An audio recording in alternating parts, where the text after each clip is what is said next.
Hey, it's Jeff, and this is the video review for Warhawk. It's been a long time coming, but it's finally here. Warhawk is now available in retail and online on the PSN, and for the most part, it lives up exactly to all the demands and the expectations. Warhawk is one of those AAA multiplayer experiences that you really need to play if you happen to own a PS3.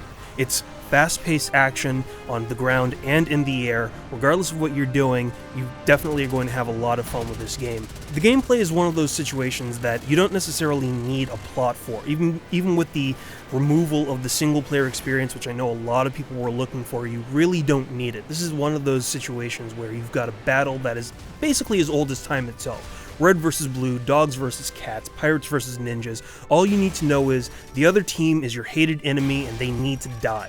There are a couple different modes in Warhawk. Basically, you've got your standard deathmatch, team deathmatch, capture the flag modes, which, if you've played a multiplayer game before, you pretty much understand the basics of that game system.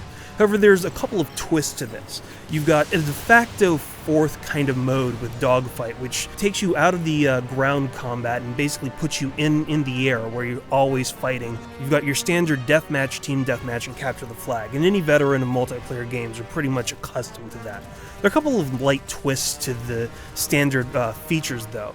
For instance, in either Deathmatch, Team Deathmatch, or Capture the Flag, a large amount of the gameplay revolves around gaining bases, capturing new checkpoints, and forcing your group's territory to expand over the entire map. It helps as kind of a primer to the new Zone mode, which is based on grabbing territory and linking up different bases to get more points by holding on to them for a long period of time. Now, gaining these bases and these checkpoints are also useful because if you happen to die, you can respawn at an advanced checkpoint. So if you're trying to make a push into enemy territory and you happen to grab a base or a checkpoint, you automatically know that you have an easier way of getting back into the fight instead of having to drag your way across half the map just to get back into the battle. Now, one of the cool things about Warhawk as far as combat is concerned is that the battles are very, very balanced. All of the 7 aerial weapons, the 9 ground weapons, the 3 vehicles, and the 3 turret types are really, really nicely balanced against each other. None of the ones that you happen to have in the game are uber powerful to the point where you never really have an idea that you have a chance against somebody else.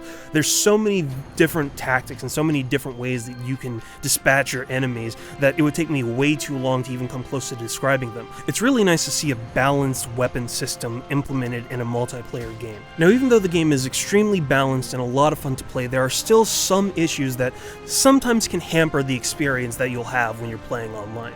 The first one is the lack of a tutorial mode.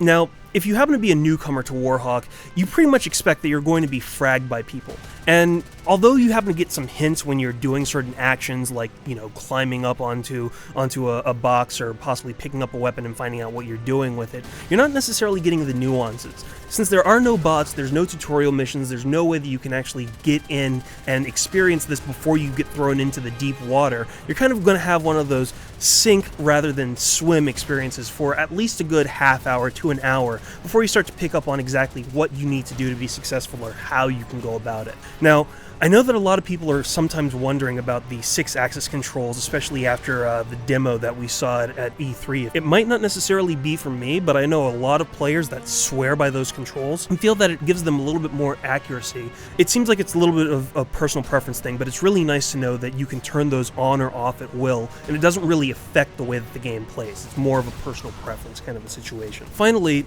Warhawk comes in 2 separate flavors. You've got the downloadable version through the PSN or the retail version. If you happen to like having the box copy, the retail version is definitely a nice way to go. Plus, you also get a Jabber headset, so you have a way of communicating with friends online. If you happen to have a headset or you just want the game immediately, you can automatically download it from the PSN for $40. It really is one of those personal preference things. You're not necessarily finding yourself, screwed or taken advantage of if you happen to go to the retail route versus the PSN route.